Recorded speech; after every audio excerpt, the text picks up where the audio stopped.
La segunda reforma agraria fue lanzada el pasado domingo en el Cusco.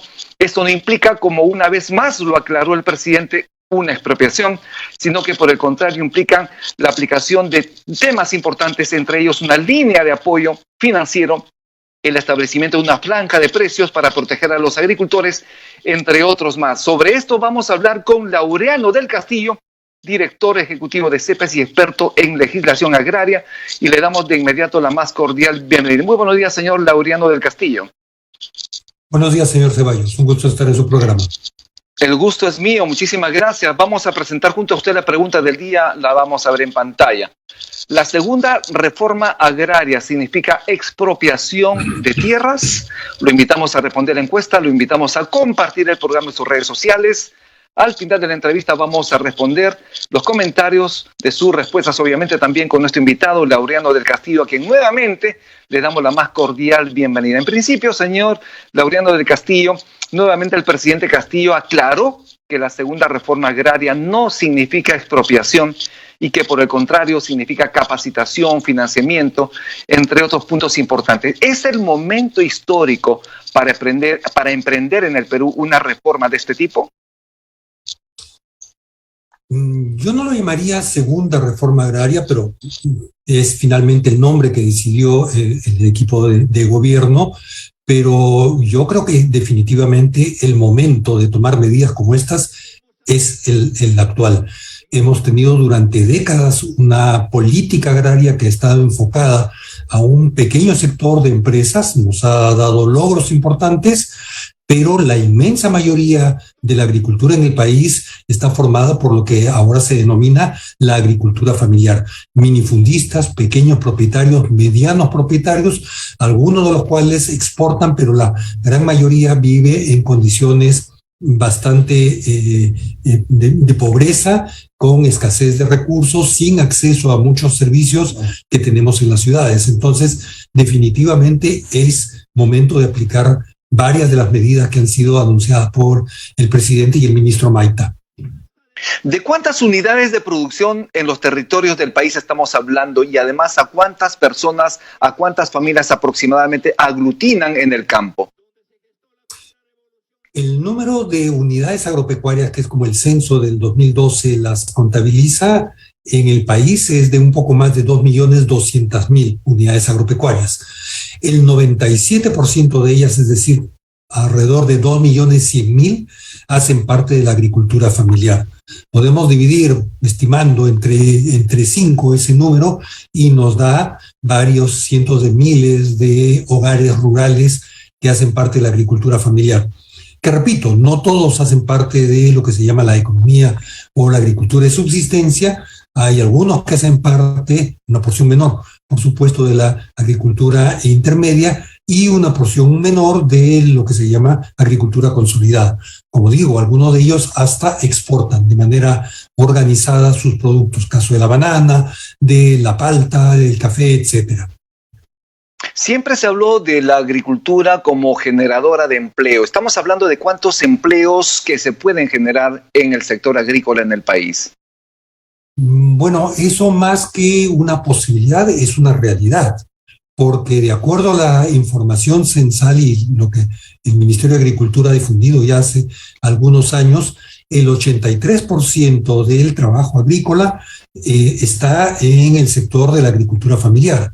Y en general, en términos macros, dentro de los sectores, la agricultura es la que mayor cantidad de mano de obra absorbe en el país. Eso da entonces pie a señalar la importancia de la agricultura familiar en el país como generadora no solo de empleo, sino de alimentos. Recuerden que durante la pandemia quienes hemos podido alimentarnos ha sido gracias a la producción de los agricultores y campesinos y campesinas en el Perú durante estos duros meses, año y medio, ya que vivimos en pandemia. ¿Por qué es necesario en este momento apuntalar la agricultura familiar? Usted lo ha señalado, el papel protagónico, esencial, necesario de los agricultores durante la pandemia, porque han permitido llevar esos alimentos riquísimos a nuestras mesas. Pero ¿por qué apuntalar a esta agricultura familiar? ¿Y por qué siempre este sector, como se señala muchas veces, siempre ha sido la última rueda del coche? Nunca han estado, digamos, en la vista, en los ojos de los gobernantes de diferentes gobiernos. Yo distinguiría dos momentos aquí, digamos, estructuralmente. Durante largas décadas, la agricultura ha sido, de alguna manera, el hermano menor de la economía. Y ello tiene que ver con distintos procesos, con el incremento de la industrialización en el país, básicamente desde inicios del siglo pasado, con el crecimiento de las ciudades y la disminución relativa del peso poblacional y político de la agricultura. Entonces, digamos que hay una tendencia estructural hacia ello, pero en los últimos años, en las últimas décadas, en realidad desde inicios del año 90, lo que hemos tenido es una política agraria, pero enfocada en un sector reducido de empresas. El ministro Tenorio, en meses pasados, luego de la crisis generada por la protesta de los trabajadores agrícolas, mencionó que habían 2.200 empresas que se beneficiaban de este régimen establecido desde el año 96, que se conoció como la Ley de Promoción Agraria. 2.200 sobre un universo de 2.200.000 unidades agropecuarias nos da el 0.1% de las unidades agropecuarias con beneficios, rebajas tributarias y una serie de incentivos como apertura o búsqueda de mercado por parte del propio Estado. Mientras que el 97% de la agricultura no ha tenido esos beneficios. Entonces creo que al cabo de más de 30 años, cerca de 40 años, es momento de ponerle atención a este sector mayoritario, que, como digo, no solamente nos alimenta, sino que además es fuente de trabajo, es guardiana de la biodiversidad y de la cultura. Entonces creo que es importantísimo atender este sector. En el Cusco, justamente en Sacsayhuamán, el presidente Castillo ha señalado la necesidad de la creación de un gabinete de desarrollo agrario y rural. Además, señaló que estará conformado por ministerios productivos, de infraestructura, de desarrollo social. Va a contar además con la participación de los gobernadores regionales y locales. Desde ese gabinete, señaló, se van a diseñar y se van a impulsar las políticas para el desarrollo rural y agrario del Perú. ¿Qué le parece a usted esta creación de este gabinete multipropósito, en todo caso, gabinete de desarrollo agrario y rural? ¿Y por dónde debería empezar la labor de este gabinete multipartidario, digámoslo así? Más que multipartidario, sería multisectorial. Esto en realidad es la concreción de uno de los ejes, el eje 8 de la segunda reforma agraria que fue anunciada por el ministro Maita. Y la explicación es muy sencilla. Lamentablemente nuestro Estado está dividido en sectores y normalmente los problemas que ve cada sector son enfocados desde la perspectiva del sector. Y el Ministerio de Agricultura, ahora llamado de Desarrollo Agrario y Riego, no es la excepción. Entonces los problemas del mundo rural, del mundo agrario, quieren ser resueltos o han querido ser resueltos normalmente con medidas sectoriales, dirigidas a la agricultura, dirigidas al riego, a la producción y punto, olvidando que el agricultor requiere muchos otros servicios que brinda el Estado. Por ejemplo, carreteras.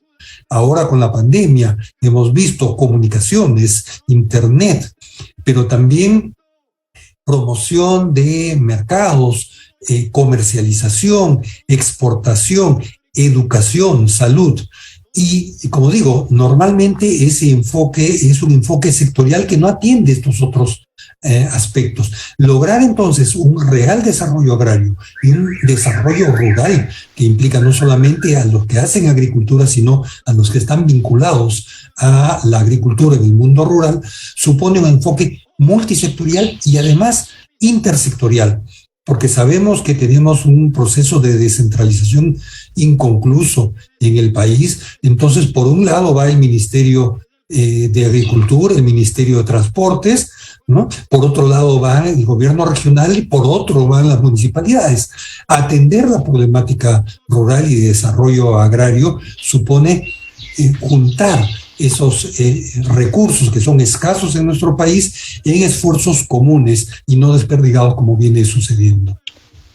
Uno de los anuncios del presidente también es el establecimiento pronto de la franja de precios en los alimentos, en todo caso en los productos. ¿Cómo es que opera una franja de precios para que la gente lo entienda con claridad y por qué es importante aplicarlos en el país? En realidad, más que del establecimiento, se trata, como lo dijo el presidente Castillo, del reajuste de la franja de precios. Y la franja de precios es un mecanismo que se usa en distintos lugares, lo hemos usado en el Perú fuertemente en años anteriores, que permite básicamente la estabilización de los precios frente a fluctuaciones en el mercado internacional.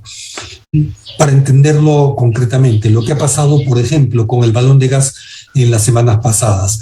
En términos de hidrocarburos existe un mecanismo similar al de la franja de precios. Cuando los precios internacionales suben de algunos productos agrícolas, eso puede implicar problemas para el abastecimiento. Entonces lo que se hace es prever un precio dentro del máximo y el mínimo, cuál puede ser un precio, digamos, de referencia. Y eso permite una cierta estabilidad en las transacciones, de tal manera que sepamos más o menos por dónde van a ir los precios. Y esto en momentos de turbulencia en los precios internacionales de alimentos, como lo tuvimos años atrás, en el 2007, es sumamente importante. Si bien es cierto que esta franja de precios va a beneficiar a los productores agrarios, ¿cuál será, digamos, la incidencia o los efectos en el consumidor local, en quienes compran justamente esos productos para la mesa familiar? Bueno, empecemos señalando que la franja de precios no se ha aplicado a todos los productos.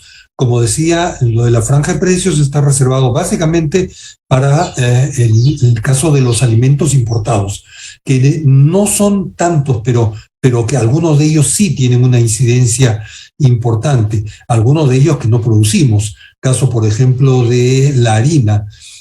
Nuestro país no es un país triguero, tenemos en general muy pocas tierras agrícolas y su aptitud no es la propia de la producción de trigo, como puede ser el caso de Argentina, Estados Unidos, Rusia, que tienen enormes planicies. De tal manera que no de ahora, de hace décadas, la mayor parte del trigo que importamos en el país para hacer pan, para hacer galletas, para hacer fideos, es trigo importado.